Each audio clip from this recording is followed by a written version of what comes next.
I want you to imagine your favorite alien invasion or post-apocalyptic movie. There's a trope that's common among many of these films in which they show locations of national import in states of disarray. So you can imagine Mount Rushmore with one of the faces blown off of it, or the Statue of Liberty with her crown broken, or the Space Needle sitting on its side. These images are designed to unsettle us, to show us exactly how bad things are. And they never happen before the most hopeful part of the movie. There's something about a sure and sturdy thing being destroyed that puts us on edge. And understandably, right? Because stone cliffs are supposed to be sturdy. We were at the Space Needle this summer, and it is a feat of engineering that you have to work really hard to knock that over. The Statue of Liberty represents the best of who the United States is supposed to be. And so the gospel text today is talking about one of these kinds of monuments, is talking about the temple. And Jesus is saying it's all going to be destroyed. It's all coming down.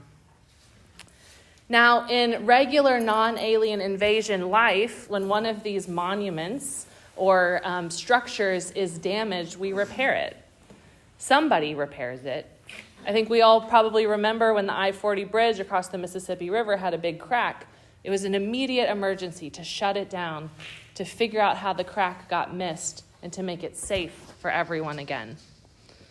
That's what we want to do when things break, is fix them. And Jesus, in this story today, is inviting us to interrogate that instinct. Because we like the quick fix. In fact, we can't even wrap our minds around anything more complex than that. I think a few years ago, we all remember when we were asked to stay home for 2 weeks, because that's how much time we would need to fix a global pandemic. And Jesus says when these things happen, when things fall apart, when a crack emerges, watch out where you put your trust. He says when things fall apart, do you want easy answers? Quick fixes? Do you want to paper over the cracks? Or do you want true healing, pure justice, limitless love? Sometimes we want a quick fix, but my friends, that will not last. Right before we moved this spring, we were in the process of trying to fix a huge section of our deck that had rotted away. And as I started to scrape the paint off, I realized that the deck had not only rotted on our watch, but it had rotted on the watch of several people who had lived before us, one of whom stuffed packing peanuts into the brick wall where the wood was supposed to be and then just painted over it. And so I was just pulling packing peanuts out of this crack. I had the pile of my friend helping me was like, that was the solution that someone came up with, was packing peanuts inside where solid wood was supposed to be. It doesn't work, right? If you don't get all the rotten wood out, it just continues to decay and degrade. My friend who was helping me showed me how to use a knife or a solid object to point on the board until you reach something that was solid. And until you reach that point, everything else had to come out. My friends, destruction is not just a pit stop on the way to a new future. Everything that's rotten has to come out. Things have to fall all the way apart. Before there can be repair, Jesus says, you have to take things down to the studs. These are the kinds of invitations and warnings and imaginative dreams that we hear about in Hannah's song, that inspired Mary's song, the Magnificat, that the church sings every night about the mighty being thrown down and the lowly lifted up. Take it down to the studs, the church sings. Anything not fully of God will be torn down. And my friends, that is good news. And it is also terrible news, because anything not fully of God will be torn down. I don't mean this on like a literal factual level. I don't mean that we're going to pull every policy and institution and organization out of a hat and say, these go in this pile and these go in this pile. Because God doesn't see things in the way that we do. Our whole frame of reference is going to pass away and be replaced by the birth pangs of something new. I did write this sermon before we started talking about late-stage capitalism last night. I just have to add that caveat. But everything is going to be demolished. So when things are being demolished, don't be surprised. We can be scared. We can be unsettled. We cannot like it one bit. But we should not be surprised. Because anything not fully of God will be torn down, the good along with the bad. And the promise of Jesus is that the good will return, but the bad will fade away. We've all been watching this field burn all weekend. And that is, I don't know if it's an intentional burn or not, but in that process, everything is burned away, but the life, we do that so that the life can return. What if we cared less about things never falling apart than the kind of people we are when things fall apart?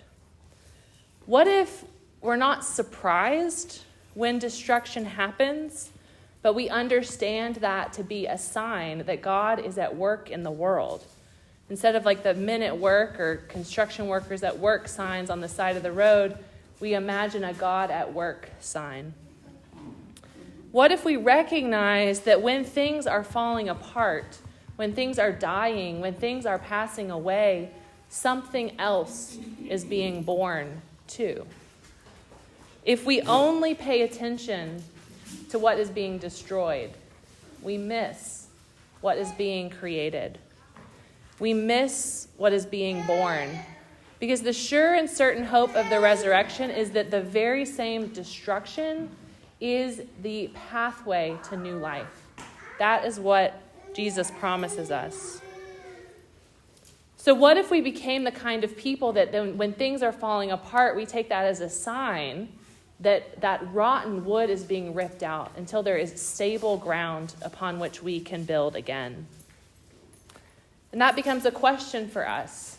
Where is God finding stability? What is rotten that's being cut out? Because the destruction done in God's name is not willy-nilly. It has a point. And the point is for the rebuilding of the entire world. Jesus says, when things fall apart, be careful about what kind of person you are. Don't be easily tricked. Don't be hoodwinked into false security, because God outlasts all human constructs, every single one of them, even the ones we really like. So I hope you find a way to uncouple goodness and security from things turning out the way you'd hoped. Because, my friends, empires come and empires go, as Jennifer says, but God remains. God's way of seeing is not the same as ours.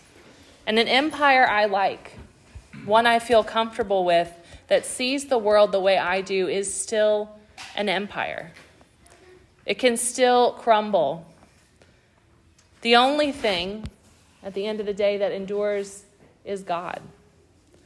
The only things that are sturdy are things that are of God and toward God. And destruction and instability is not the end, it's the beginning. This is my work right now, chipping away at the places I had put security and stability that were not of God, pulling out that rotten wood until I find that pinpoint, that place on which the wood is solid and can start again. It's hard, and it's hopeful because it's important.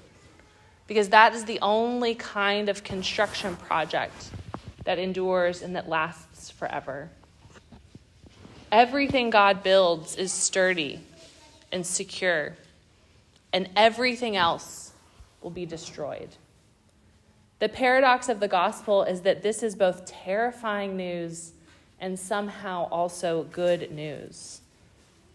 The paradox of the gospel is that the destruction is not the end of the story, but is actually where the story truly starts. It is the beginning of the only reign, the only kingdom that will never crumble.